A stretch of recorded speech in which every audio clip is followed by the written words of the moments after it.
Many of us have a green in our color. We might have a green grass or green trees. So what I'm going to do is I'm going to take my painting knife, my palette knife, and I'm going to take just a tiny bit of blue. I mean, just a tiny bit of blue. I'm going to mix it into some yellow. So I'm going to pick up some yellow here, and that's going to give me a green. So blue and yellow make green.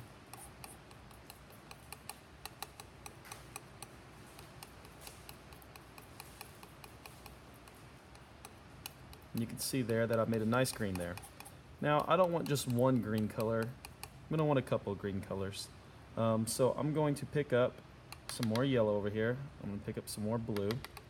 I'm going to make a different green. And you can see that I used way too much blue on this one. It made a really dark green. It takes just a little bit of blue to make the green. So I'm going to actually take just a little bit of that green and mix it over here with this yellow. And that made a creamy green. I'm just going to pick up some more yellow. I'm going to make a green right here with what's left on my painting knife. Okay, there you go. And I've got 1, 2, 3, 4 greens. That'll be a good amount of greens to start with. So I'm going to go ahead and use my pencil, and I'm going to test that out there. I'm going to start off with a dark green, creating this tree. It might be hard for you to see, but this is going to become a tree just like these trees here, which I'm going to add some of these colors in my other trees as well so that they're all the same.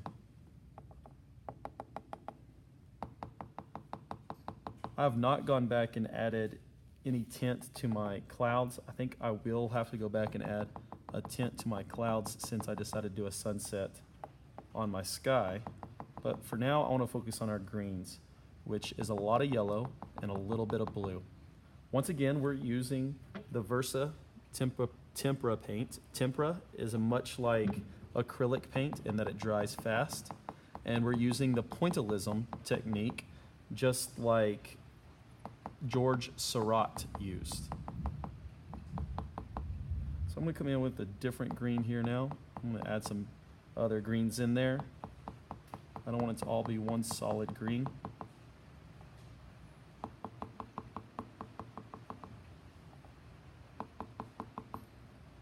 And then I have one more tree that's peeking out here.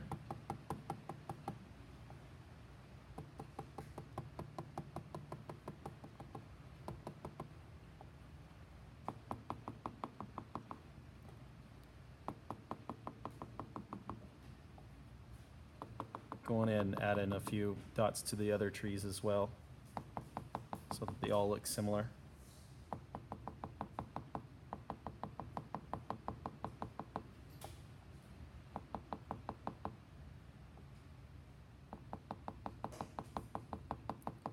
Okay, now I'm going to add some grass as well.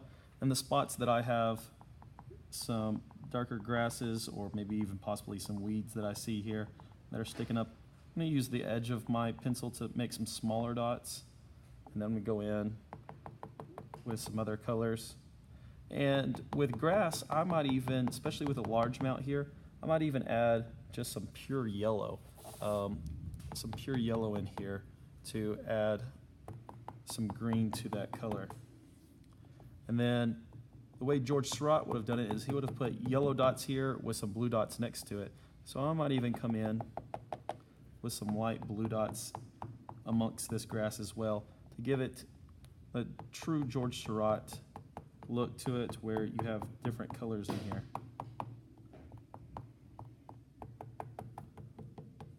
And then come in with my greens again. Fill in here. You can see where that dark green is going to wind up sticking out. Now, to create a brown for my tree trunks, or some of you may have rocks that may have some gray and brown in it. Gray would just be black and white, a lot of white, a little bit of black would be gray. But to make brown, it's a little bit more difficult. First, you need to make a green, which we already have here. And I'm not finished with my grass, but I want to go ahead and show you. We need green, which we already have here, and you need an orange, which I already have here. So to make orange, I'm going to put a little bit of red with a lot of yellow, and that's too much red there. So I'm going to just go ahead and mix over here with this yellow. That's going to make an orange, and then I can add a little blue over here with a little yellow. to make that green.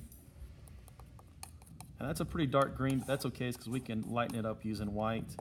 And that's going to make my brown, is all three of my primary colors, but a lot of yellow and a little bit of blue, a little bit of red. Oh, I pulled too much red in there. Now it's really dark. So I'm probably going to have to pull some more yellow in. And once again, I can always use some white to lighten that brown up. And you can see how that really lightened it up. I want to pull it all back to the center here using my palette knife and press it down.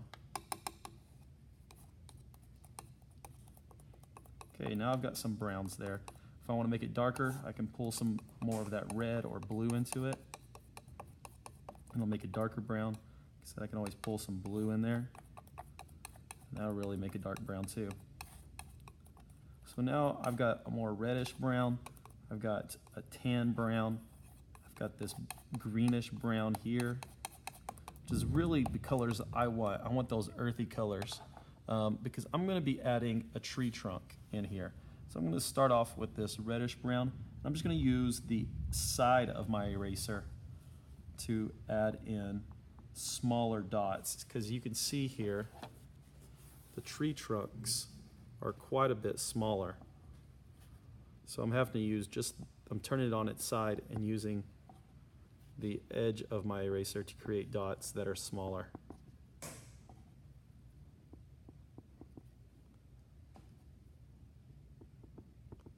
On these tree trunks.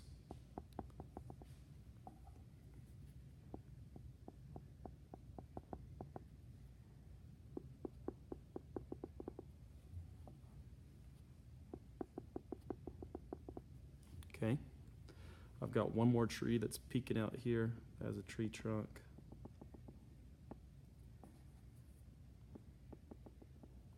And they're smaller dots, but they're still dots. And if I had a rock in here, I might have some brown.